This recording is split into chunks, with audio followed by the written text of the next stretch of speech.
My next two guests know this law maybe better than anyone and know how hard it is to beat a federal RICO case because they're both former mobsters jailed by the feds for RICO. Michael Franzese was a captain in New York's Colombo crime family. He served 8 years for racketeering and extortion. And Anthony Ruggiano Jr. is the son of a Gambino crime captain who was locked up 4 different times for robbery, gambling, and, yes, RICO. Michael and Anthony, welcome to both of you. And Michael, I said Franzese, and I think it's Franzese, so I will correct myself before we even get started. Thank you both so much for being here. I have so many questions for you. Let me start with this, and I'm going to open it up to the both of you, but Michael, I'm going to get you to start. For a lot of people, RICO is all about the mob. It's all about what you see on The Sopranos. It's those kinds of crimes. It's not the stuff that they see on tape where Diddy's beating his girlfriend up. But I know that you guys have had a chance to kind of look into this case. You've heard what I just said in the opening of this case. So do you think that this is RICO, or are you scratching your heads? Well, first of all, you can say my name either way, Franzese or Franzese, so you're correct. But I will say, the RICO statute was definitely created, I think back in 1970, a fellow by the name of DeBakey created it specifically to go after the mob. No question about that. It's certainly evolved over the years because the government obviously can use a law in any way they see fit. They've gone after Wall Street people with it and a lot of other people. So they'll use it outside of the mob. What's a little bit confusing here is normally there is a criminal enterprise that's involved, a group of people. I had 3 racketeering indictments, 2 federal and 1 state. And in each case, it was the Franzese family, the Franzese group as part of an enterprise. And I had a lot of co-defendants. I didn't hear the government's opening statement on this to see how they tied this into a racketeering statute, because as far as I know, it's only Diddy on trial, and he's on trial alone. So are they claiming that he is a one-man enterprise? That's what's kind of confusing to me, because the charges against him can certainly stand alone. I don't think they need to be part of a racketeering indictment, but again, I'd have to know what the opening statement was and how they put that theory together that this could be under the RICO statute. So you know what? I'll throw this in here, and Anthony, you can jump in. From the way I see things, what the prosecutors have tried to determine was that here's Diddy at the top of Bad Boy Records and the enterprise that he's created, the big businesses that he's created. He's got employees that he's paying as security. He's got employees like Cassie, who is supposed to be releasing music. He's got employees like assistants who he tells, you go and set up the free cops and you go and get my drugs. And, you grab Cassie and bring her to this vacant building and threaten her with a lie detector test. So I think what they're trying to say is that he used his business and he used his corporate card from Bad Boy Enterprises and he used cash from the business plus assistants and employees to carry out a lot of the crimes that they're alleging one after the other, with these witnesses. So if I lay it out that way, Anthony, what do you think? Do you think this lines up with the RICO that you know? I feel a lot like Michael. I'm struggling with it too because my RICOs also, there was co-defendants. I read his indictment. I started reading his indictment today. And his business is the enterprise, and the people that worked for him were part of the conspiracy. So maybe they're unindicted co-conspirators, and they got immunity because, like Michael said, on my indictment, it said the United States of America versus, and then there was 8 names. And we all conspired to commit crimes. Diddy's alone. Who did he conspire with? Did he conspire by himself? Did he extort people? Yes, he did. Did he kidnap people? He held them against his will? Yes, he did. He brought people across state lines, which is a federal offense. But to be a RICO just on him, it's hard for me to understand how that happens. Yeah, and I do think that, I mean, listen, we got weeks and weeks left of just the prosecutor's case, but already we've seen one of the assistants who said he got immunity. And my feeling is that his second in command, Christina Coram, either she's going to plead the fifth or she's going to have been offered immunity or use immunity for her testimony. I do think you're right. It's kind of confusing without the conspirators, but my feeling is that right now, to get the testimony against the guy at the top, they may be offering them immunity. But like I said, we still have to find that out. I got this question for you, Michael.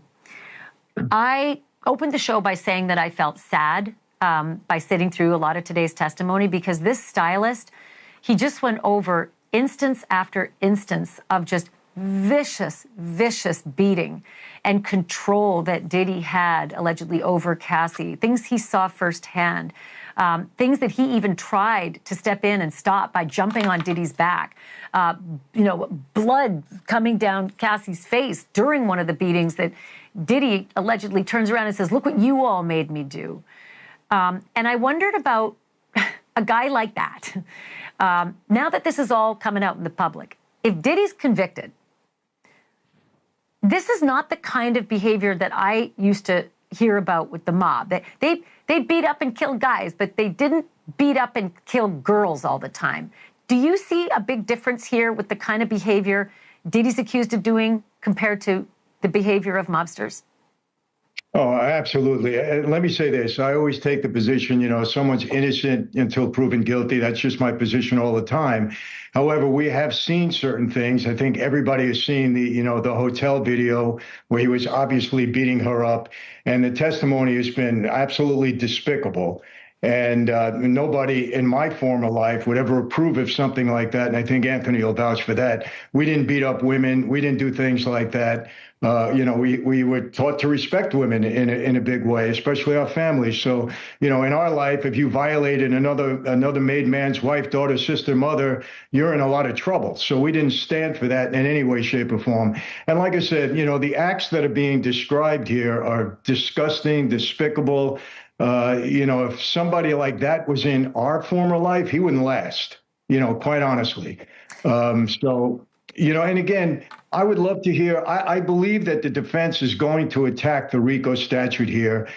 You said, possibly there are witnesses that have been given immunity. Not possibly, 100%. I mean, that's how government builds cases. They go after people, they get them to cooperate, and they give them immunity. So like Anthony said, there's probably several unindicted co-conspirators here that all decided, hey, we're not going to take the fall. We're going to cooperate. We're going to testify, and that's why they weren't indicted. So I would believe that when Anthony said that, they're going to use the theory that you said, that the whole, Bad Boy Records was a criminal enterprise. He was at the top of it. He used these other people to implement his criminal schemes, and that's how they charged him with RICO. But these acts are just, the real question is, how did this go on for 20 years? 20 years this was going on. A guy as high profile as that, and I've said this before, and nobody gets charged for it. It's allowed to continue for 20 years. There's no question that people knew that this was going on. There were high profile people involved. How does something like this go on for 20 years? Anthony, in our former life, this wouldn't last a year. People would be down in it. Definitely. Yeah, you know what, Anthony, I'm gonna get you to dovetail on that because I want to know if Diddy's convicted and he ends up spending the rest of his life in a federal prison, given what we know now, the filth of his behavior, the absolute filth of his behavior when it came to how he treats women. One woman, absolutely. The others, so far, it's just an accusation. How will he fare behind bars?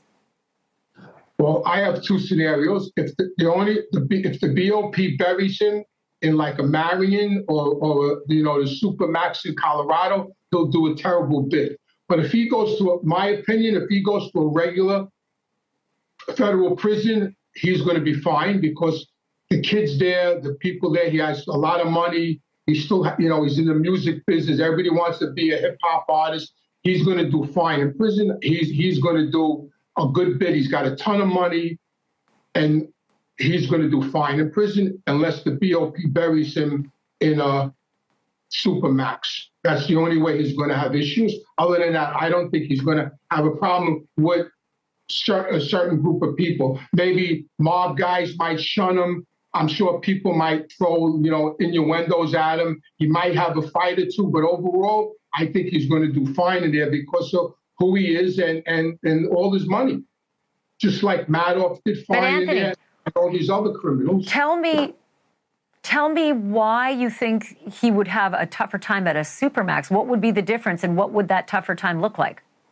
He'll be isolated. You get an hour a day. He'll be locked in a cell 23 hours a day. He'll have no rep. He'll have no contact to the outside world. He'll have nobody to talk to. He'll be just alone, isolated. And that's hard on a person to be isolated like that. But you know what? Maybe if you got a target on your back because of the way you allegedly used women as punching bags for 20 years, maybe it would be better to be isolated than the alternative. Can't thank you both more for being so candid about your past and helping us to sort of understand what's at stake in this federal courtroom. I'd love to have you both back. Michael Franzese and Anthony Ruggiano, thank you so much. Thank you. Thank you.